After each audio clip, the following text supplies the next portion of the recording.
Hey Sunshine community, it's Isaac, and I am here to read chapter 8 in the book, Lions at Lunchtime. Let's get started. Chapter 8, Yum. The warrior stared back at Jack and Annie. "We were helping one of your honey guides," said Annie. The warrior was as still as a statue. "We didn't mean to steal anything," Jack said. "In fact, it's all yours. We've had enough." "Lots of good honey still there," Annie said, smiling. The warrior narrowed his eyes. "Is he angry?" Jack wondered. "I'm sorry we were trespassing," said Jack. "We come in peace. In fact, we bring gifts." He picked up his backpack and held it out to the warrior. The warrior still didn't move.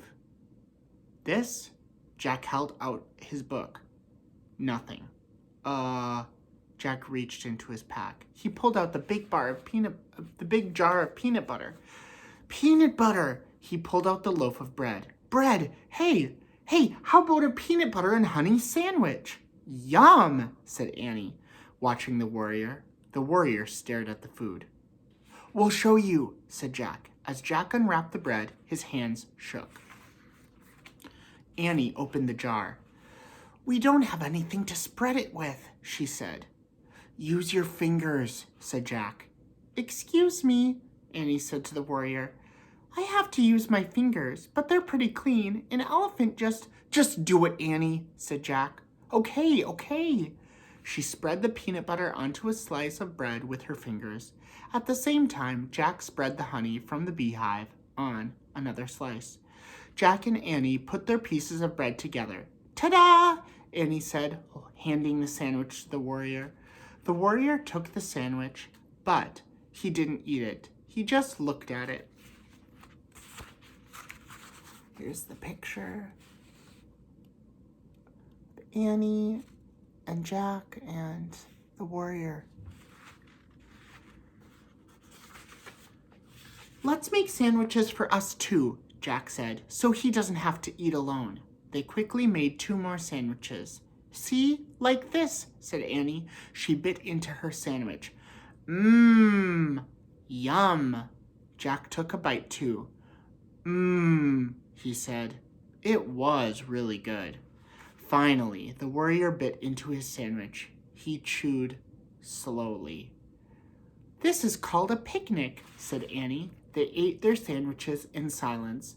When they finished, Jack screwed the lid back on the peanut butter jar. "Not bad, huh?" he said.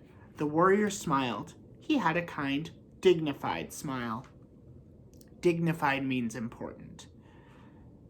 Jack and Annie smiled back at him. Then the warrior turned gracefully and vanished into the trees.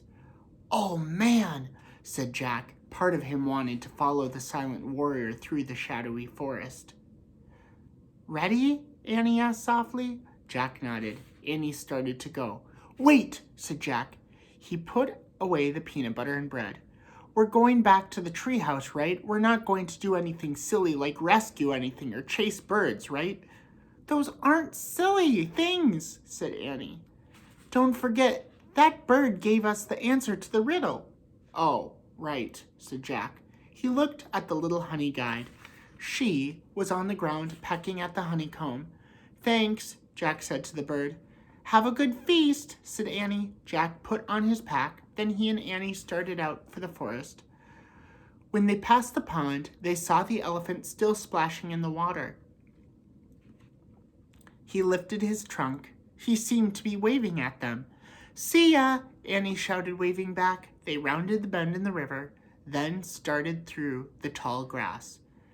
As they walked back toward the treehouse, they saw the wildebeest in the distance. There were some still crossing the river.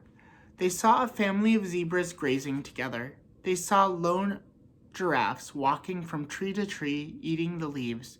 And they saw a bunch of lions sleeping in the shade of a tree, the same tree that the treehouse was in. "Oops," said Annie. Jack's heart gave a jump. "So there they are," he said. And that's the end of that chapter. I'll see you tomorrow. Bye.